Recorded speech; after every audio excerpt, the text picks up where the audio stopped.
एक जंगल में टूनी चिड़िया एक घोंसला बनाकर अपनी दो बच्चों के साथ रहा करती थी। दूसरी तरफ उसी जंगल में एक दुष्ट कालू कौवा रहा करता था। वो कालू कौवा अपने सामने जिसको ही देखता था उसको ही खा लेता था।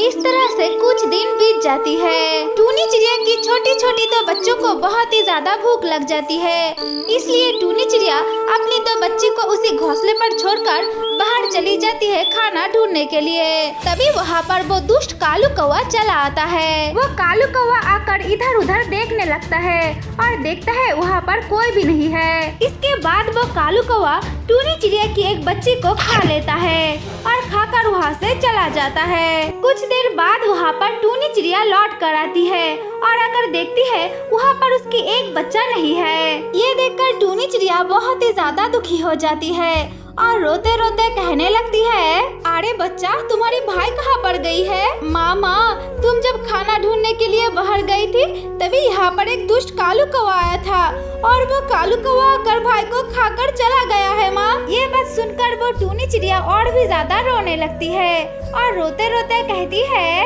अरे वो दुष्ट कालू कौवा ने मेरी बच्ची को खाकर चली गई है। मुझे तो उसको उचित शिक्षा दिलाना ही होगा, वरना वो कालू कौवा फिर से आएगी और मेरी बच्ची को फिर से खा लेगी। फिर मैं कैसे रहूंगी इस घोंसले के ऊपर? नहीं, मुझे रोने से कुछ नहीं मिलेगा, मुझे तो अपनी बच्ची को बचाना ही होगा।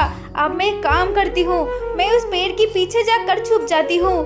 जैसे ही वो कालू कौवा यहाँ पर आएगा तब मैं निकलकर उसको बहुत ही ज्यादा मारूंगी। ये कहकर वो टूनी चिड़िया एक पेड़ के पीछे जाकर छुप जाती है। तभी वो कालू कौवा फिर से वहाँ पर चला आता है और आकर इधर उधर फिर से देखने लगता है। जब वो कालू कौवा दिखता है वहाँ पर कोई भी नहीं है, तभी वो कालू कौवा उस छोटी सी बच्ची को खाने के लिए आगे बढ़ने लगता है। तभी वो टूनी चिड़िया बाहर निकल कर आती है और आकर उस कालू कौवा को बहुत ही ज्यादा मारने लगती है। कालू कौवा मार खा के नीचे गिर जाता है और गिरते ही कालू कौवा की मौत वहीं पर हो जाता है और इस तरह कालू कौवा की किए की सजा कालू कौवा को वहीं पर मिल जाता है। इसके बाद वो टूनी चिड़िया अपनी छोटी सी बच्ची को लेकर उस जंगल में खुशी खुशी अपनी जीवन बिताने लगती है।